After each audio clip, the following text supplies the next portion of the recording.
इस छोटे से वीडियो में मैं आपको बताऊंगा कि पिछले साल के नेक्स्ट ईयर के प्लांटों में से कौन से प्लांट मेरे पास बचे रह गए।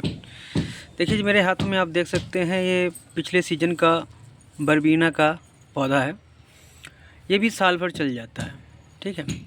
और ये छोटे से इस प्लास्टिक में हमने दूध की थैली में लगा के पीछे छोड़ रखा था और इसको बिल्कुल घने छाया में रखा हुआ था।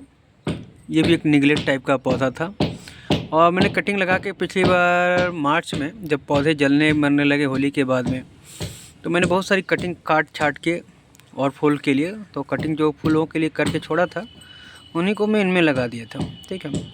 और इनमें लगाने के बाद ये बस केवल एक ये बचा रह गया। तो सीजनल प्लांट जो साल भर चलते हैं ना, उसका एक ट्रिक है कि जिस प्लांट को लाए हैं वो साल भर नहीं चलेगा। अगर आप उसे कटिंग छटिंग नहीं करते हैं तो वो साल भर नहीं चलेगा। और हाँ, उसकी कटिंग को जहाँ जहाँ लगाएंगे और शेड में रखेंगे, छायादार जगहों में रखेंगे, तो पूरा गर्मी झेल लेगा और नेक्स्ट सीजन में वो फूल भी देगा। तो एक ही ये प्लांट है, देखिए ये इस टहनी से छोटी सी कटिंग हमने लगाई थी, ये बढ़ के बहुत काफ़ी बड़ी हो गई है, लटक फटक रही है, एक ही है। तो इसको मैंने इसी में सहारे के लिए डाल दिया। अभी थोड़ा तो इसमें मैं बालू डाल दूँगा ताकि इसके मट्टी यहाँ पे मट्टी पड़ने से इसमें जड़ें आ जाएँ। जब जड़ें आ जाएंगी तो ये फ्लावरिंग करता है, ये करता है करीब करीब 3-4 महीने फ्लावरिंग करता है। मार्च तक, अप्रैल तक रहता है। अप्रैल में ख़त्म हो जाएगा। जब हम उत्तर भारत में गर्म हवाएं चलने लगती हैं तो ये ख़त्म हो जाता है। अगर आपने इसे शेड में रख लिया, देखिए पिछले सीज़न में बहुत सारे प्लांट बचे रह गए, जैसे ये गुलदाउदी का बच गया, कटिंग बच गया और मेन प्लांट तो ख़त्म ही हो गया, परंतु कटिंग जो थे, कटिंग बचने की संभावना ज़्यादा ही रहती है। तो यदि आप चाहते हैं कि आपकी कटिंग चले तो आप उसे छायादार जगहों में रखें और मेन प्लांट के भरोसे ही नहीं रहें कि उसके काट के, ऐसा नहीं कि उसको काट छाट के रख दिए वो अगले साल चलेगा, नहीं चलेगा। कटिंग जो होती है इसमें नया एनर्जी जनरेट होती है, नई जड़ें आती हैं, उनमें आपके जिस वातावरण में आपने रखा है उस वातावरण में रहने की क्षमता उसमें जागृत हो जाती है, तो वो चलने की संभावना उसमें 90% तक ज़्यादा रहती है मेन कटिंग के अपेक्षा। क्योंकि मेन ये जितने भी प्लांट हैं वो कहीं ना कहीं से आए हुए होते हैं और बहुत से नर्सरी वाले इसे ठंडी जगहों से मंगाते हैं, तो बहुत से नर्सरी वाले खुद के ग्रो करते हैं, तो बहुत सारी बातें होती हैं।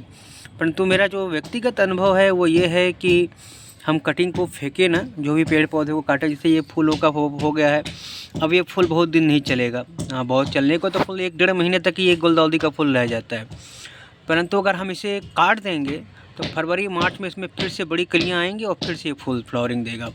और कटिंग काटने के बाद ऊपर का फूल वाला हिस्सा हटा के उसको भी कहीं लगा देंगे तो वो भी स्टैंड बाई हो जाएगा। तो मैं इसी सीज़न में ही इसकी कटिंग ढेर सारी तैयार करूँगा और उन कटिंगों को मैं सेव करूँगा। बाकी जो क्यारी में लगा हुआ पौधा इसे छोड़ दूँगा ऐसे यूँ ही। ये चलेगा तो चलेगा, नहीं चलेगा तो कोई बात नहीं। पर कटिंग को अच्छे से गमलों में, छोटे छोटे गमलों में इकट्ठा करके और शेडी एरिया में रख देंगे नेक्स्ट टाइम के लिए। तो इसकी कटिंग मैं फरवरी में लगाऊंगा। जितना अब इसे फूल करना है वो खिले, बड़ा होना हो ले, क्योंकि इसकी मिट्टी जो होती है ना रासायनिक खादों से परिपूर्ण होती है, तो वो चलने की संभावना कम होती है। जब तक ये हमारे खेत का पूरा मट्टी खाए ना, सब्जी चरना सीख ना ले, तब तक संभावना बहुत कम होती कि ये जिएगा। तो इनको छोड़ के फरवरी में इनके सारे फूलों को, अच्छा ये इसके फूल तो ऐसे पहले ऐसा हरे भरे रहेंगे, सूखने के बाद इनके फूलों का कलर चेंज हो जाता है, फिर भी ख़राब नहीं लगते। अगर आप नहीं काटें तो रहेगा, परंतु आप उसे काट देते हैं तो इसी सीज़न में दो राउंड आपको फूल मिलेगा। एक बार अक्टूबर नवंबर में कलियाँ लगती हैं तो 15-20 दिन बाद खिलती हैं, जो दिसंबर तक रहती हैं। और ये चल रहा है फूल, ये पूरा फूल जब पूरा फ्लावरिंग खिल जाएगा उसके बाद इसे हम काट देंगे। तो फिर फरवरी मार्च में फिर इसमें कलियां बन जाएंगी, कलियां बन के फिर फ्लावर देगा। तो इस सीज़न में आप इसे एक पौधे पे 2 बार फूल पा सकते हैं।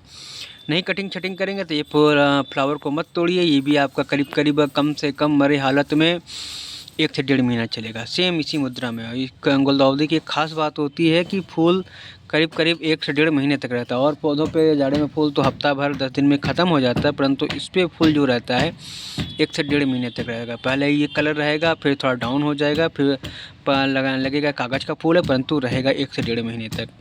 तो बस यही है कि अगर आप कटिंग लगाना चाहते हैं, एक पौधे से अनेक पौधा बनाना चाहते हैं, तो फरवरी में आप कटिंग लगा दें। जो कोई भी कटिंग छटिंग करे उसे फेंके ना किसी पॉली बैग में, किसी गमले में, जहाँ भी आपको शेडी इलाका मिले वहाँ पे रख के इसको अभी से तैयार करें।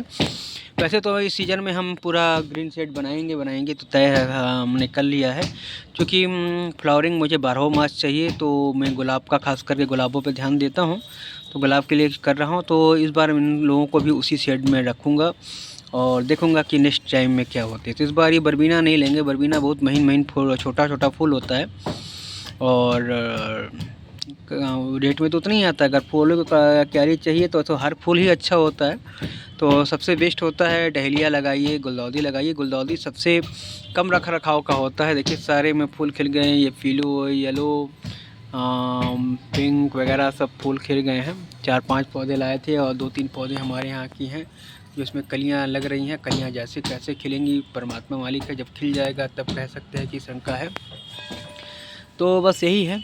और आज मैंने अपने पौधों में थोड़ी सी गुड़ाई कर दी है, क्योंकि मेरा बालू का है तो पानी से बैठता जा रहा है, नीचे में गीलापन ज़्यादा है। तो ये बात भी तय है कि अगर आप पौधे को ज़्यादा गीला रखेंगे तो कलियाँ खिलने में, देख रहे हैं ये कलियाँ ठीक से नहीं खिल पा रही हैं।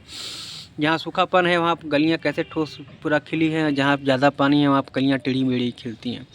इसलिए जाड़े का टाइम है तो पौधों में कम पानी दें और हफ्ता में 15 दिन में एक बार गुड़ाई ज़रूर कर दें। ऐसे इस प्रकार का खोद के छोड़ दें ताकि वेंटिलेशन होता रहे, पौधों को, जड़ों को ऑक्सीजन मिलता रहे। क्योंकि क्या है कि बहुत दिनों तक हम पानी देते जाते हैं तो मिट्टी ठोस होकर बैठ जाता है। तो इस प्रकार करके हफ्ता भर के लिए छोड़ दूंगा। जब बिल्कुल मिट्टी सूखा हो जाएगा, हाथ में उठा के चूर चूर होने लगेगा, तो ही पानी देना चाहिए, तो ही आपके पौधों पे ज़्यादा कलियाँ आएंगी और ज़्यादा फूल खिलेंगे।